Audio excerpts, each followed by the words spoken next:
Some of the most disruptive and antisocial families in society have been turned around, according to the government.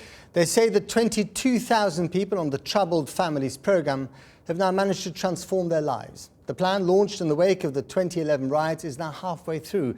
By the time it ends, it's aiming to change the lives of 120,000 families, as well as save billions of pounds in public money. Our social affairs editor, Jackie Long, joined the project chief, Louise Casey, with exclusive access to some of the troubled families at the heart of the scheme.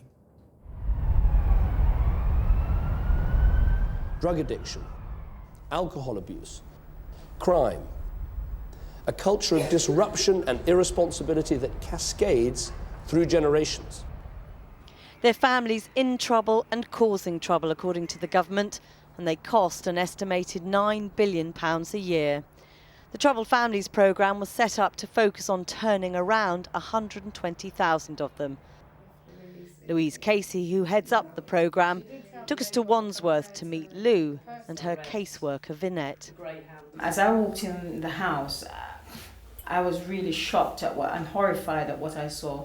The bedrooms were filthy, the children were sleeping on mattresses on the floor, the bedding was dirty, the kitchen in particular was quite bad, and the stench of the dog being there, and there was a cat there as well.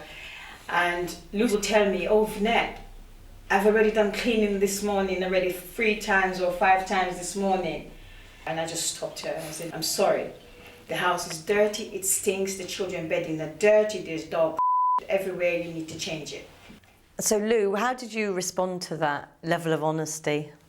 I cried and I thought, you know what, why have I got you here? That was my first thing.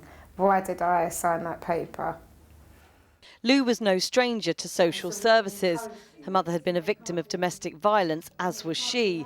She spent several years living in care.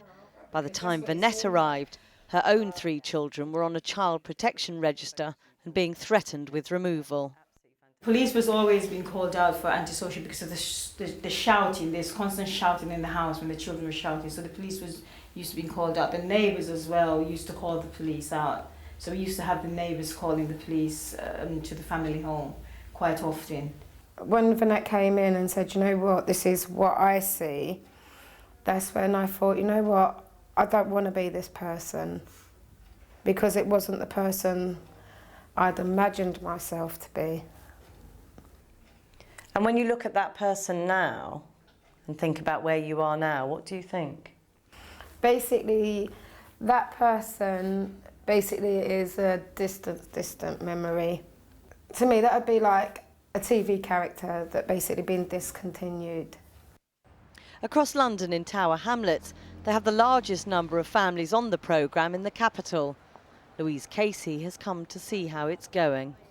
Mess in my head. So the mess in your head is like the mess in the house. Exactly, yeah, it was mess. Sarah had also grown up in care and was a victim of domestic abuse.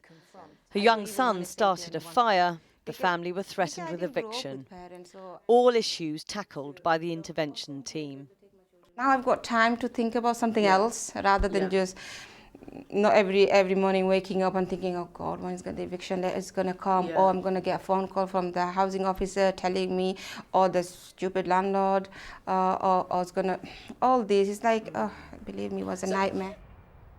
There have been criticisms over the very term troubled families and spats over how the rather arbitrary figure of 120,000 families was arrived at. But in truth, there's pretty solid political consensus around this policy.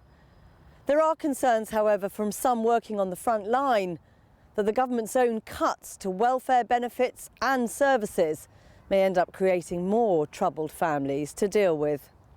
Do you see any contradiction in this project existing at a time of significant cuts, both to welfare and to services? I think, to be honest, one of the reasons I'm really, really, really pleased to be running it is because I think it helps with those things. Basically... But they don't help it though, do they? Welfare cuts don't help some of these people you're seeing. Well, I've met somebody today where the welfare cut has actually got them thinking about and going to work. I mean, there's a tough side to all of this. It's not always comfortable, but that's the truth of the matter. But in terms of the services, we can't keep spending £75,000 a year on average on each of these families. We just can't. It's madness. Lou's children are now off the protection register. They have a 100% attendance record at school, one of the key markers of success for the programme. And Lou is a very proud mum. I did this. I've changed my life. You know what I mean? It's me that's made a difference to me, my family, and my family, basically. There are almost another 100,000 families who must get their children away from crime and back into school, or parents back to work, if this programme is to honour its bold claim of making troubled families troubled no more.